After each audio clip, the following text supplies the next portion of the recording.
First question, I discussed that actually quite extensively in the book. Basically, I support a Palestinian state tomorrow. If the Palestinians sign, I support that. Okay, that's first base. And now, how do I reconcile that with anarchist principles? Okay, first of all, like 4 answers. Okay, the one is I don't need to have a position on Palestinian statehood because nobody gives a fuck what I think. Right? So yeah, but you're not going to determine what, you're not going to sign an agreement that establishes a Palestinian state, right? The politicians, the whatever, they don't really care what my position is on it. But that's like the small answer. And that's the practical one. Then the 3 answers as a point of principle. 1,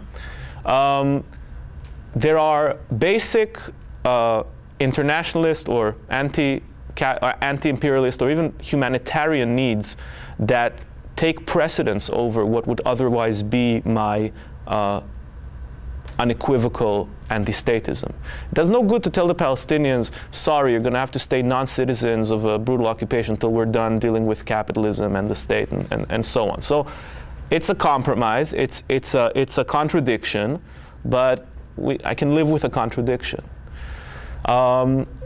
Second answer is that there is no contradiction because anarchists oppose the state as a basic form of human relations, not this or the other state. So the number of states in the world doesn't really matter. Even like if we had one world state, it would probably be worse than now, but we would have abolished like 190 states in the process, right? So it doesn't really mean that. And the point around that is that the Palestinians are already living under a state, Israel. So having them live under a state that has a Palestinian flag on it rather than an Israeli flag on it is at worst as bad, but probably much better, right? No matter how problematic a Palestinian state might be towards its citizens, I'm sure it will be. That's the other thing. So in point of principle, it's actually not a big contradiction.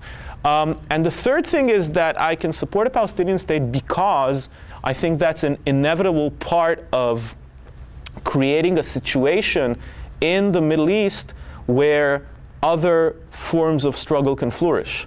So however problematic whatever kind of political situation emerges following an agreement, but imagine like, okay, there's a peace agreement, something's happened, people stop shooting, and then 5 years later you've got a binational environmental movement, you've got a binational feminist movement, you've got a binational animal rights movement, you've got a binational anti-capitalist movement in Israel and Palestine.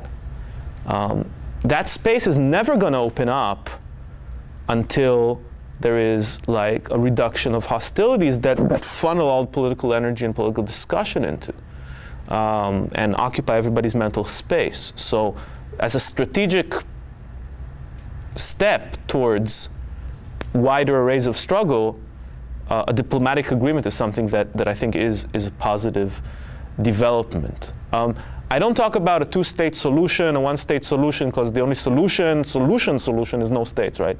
No borders, no weapons, no social classes. In the immediate term, and in this I think I have most West Bank Palestinians on my side, as far as I know from opinion polls. I support 2 states.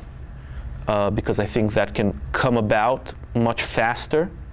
I think, probably 1 state is better than 2 and none are better than 1, but 1 state, I don't see that coming about until we've, it probably will be what happens after another 20 years of apartheid, and that's what we'll end up with. But if we can get 2 states first and stop, reduce the number of people killed between now and then, I think that's objectively a good thing.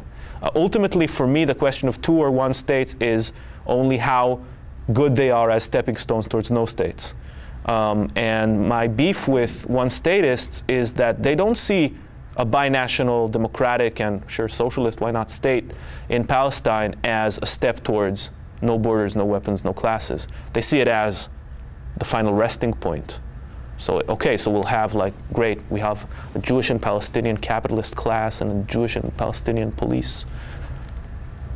So if you posit that as the end point, then that's a problem for me. in any event, it's something that, for me, is only worth speaking of as something that is on the way to no states. And I think there's no reason why we can't go from 2 states to no states without passing through 1 state in the process, or we can.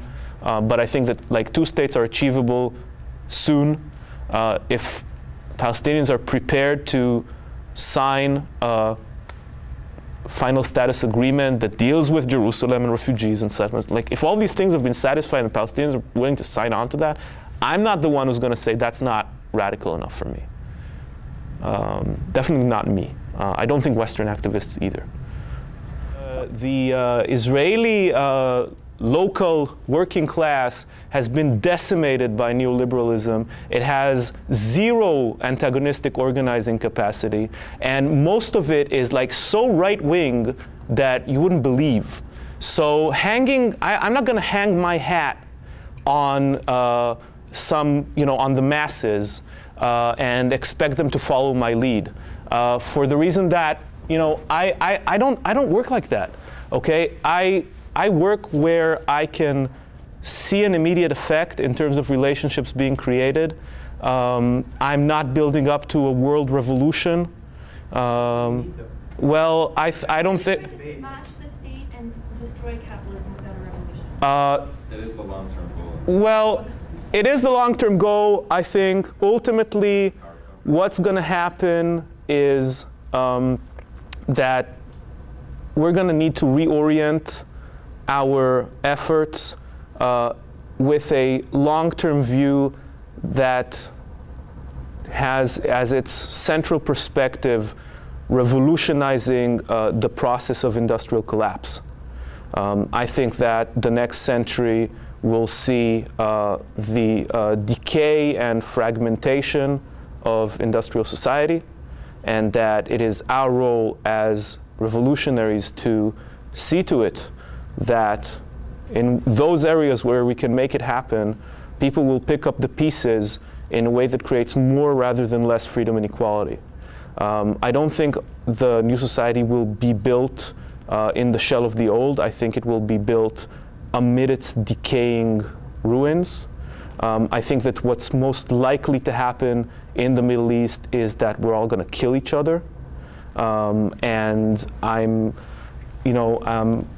so that's kind of a bit of where I'm coming from. I'm willing to have kind of the anarchist Marxist beef separately, but let's get a few beers down us and do that, all right?